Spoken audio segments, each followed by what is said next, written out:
Gospel of the Lord.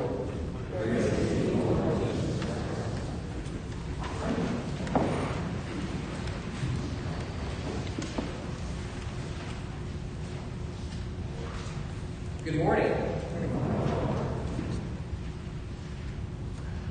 Hail, sylvan lord of Louisiana land, majestic, moss-clad live oak, green and gray, historian of bayou, gulf, and bay, along whose banks thy stately shades expand.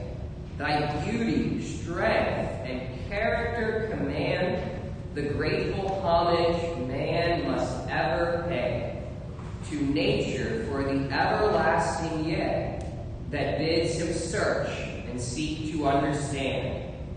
What span of life along the slumberous Teche hast thou enjoyed, or on fair Avery's isle? What changes hast thou known? What stress endured? What legends from thine ancient past conjured can all our sense of mystery beguile? O leafy oracle forever fresh. This poem, written in 1934 by Edwin Louis Stevens, president of SLI, that institute that today goes by the name University of Louisiana. This poem heralds the beauty, the nobility, the strength, the majesty, the grandeur of the oak tree. Today, as we turn to the theme of unity in our series, More Than a Building, I can't help but think of the oak as the symbol of the unity that we are called to. In today's second reading, St. Paul encourages us to be of the same mind, the same love, united in heart, thinking one thing. That's the unity that we are called to as Christians, and where can we find an example of this? Well, with Mr. Stevens, I propose the oak. Today, let's look more closely at unity.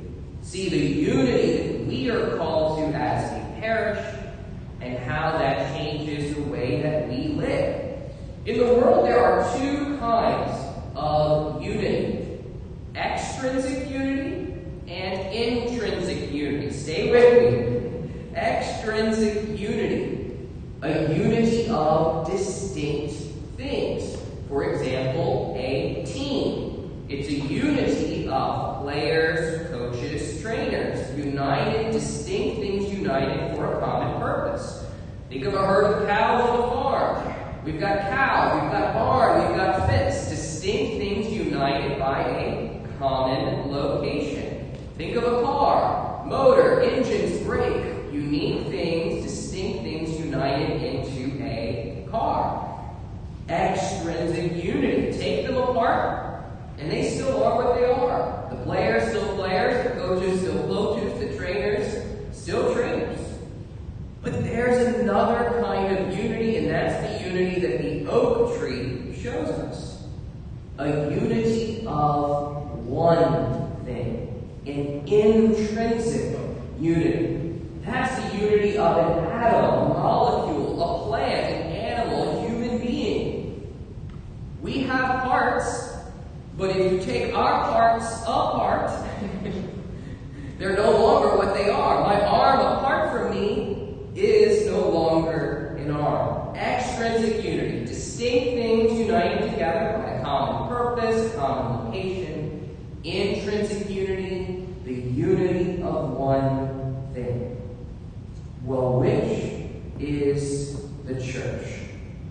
It seems like it might be an extrinsic unity, distinct things united by a common purpose, distinct things united by a common location.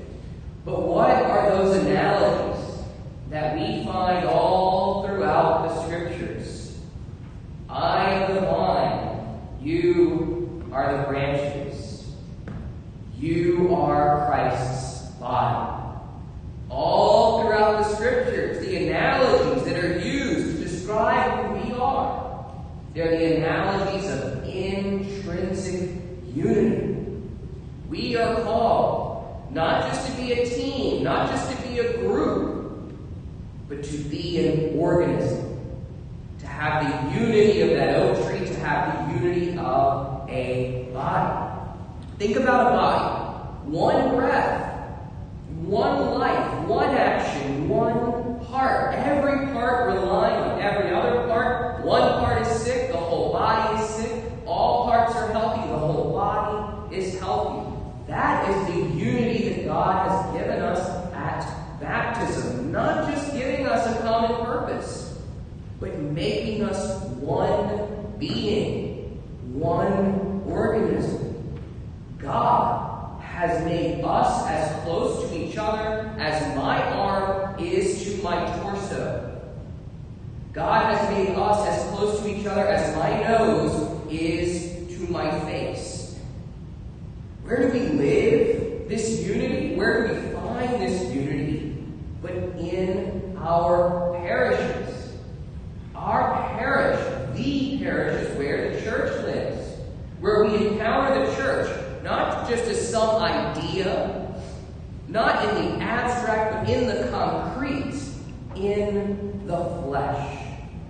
We are called to be as united as that oak, to be as united as a body. All right, what difference does this all make? What difference does this beautiful idea make? Well, it changes the way that we pray, especially the way that we pray at Mass. The unity of our parish, the unity of the church is the goal of Mass.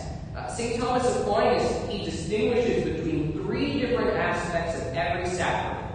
He says, for every sacrament there is a sign, there is a sacrament, and there is a reality, and it's the reality that is the goal. So what's the sign of the Eucharist? Bread and wine. What's the sacrament of the Eucharist? Christ's body and blood. What's the reality? What's the goal? St. Thomas Aquinas says, the unity of the church. So why does God transform bread and wine into his body and blood? Not for its own sake, but so that we can become his body and blood by eating his body and blood, so that it can make this parish one body, one breath, one life, one heart, one action. We are here today at the Eucharist, not only with our private needs and our private desires, but with the needs and desires of the whole body. We are here not only with our private rejoicing and our private suffering, but with the rejoicing and the suffering of the whole body. That last line from St. Paul's letter to the Philippians, each looking out, not for his own interests, but also for those of others. Are we here today at Mass looking out for our own interests? Or are we here looking out for the interests of our body? Looking out for the interests of our organism?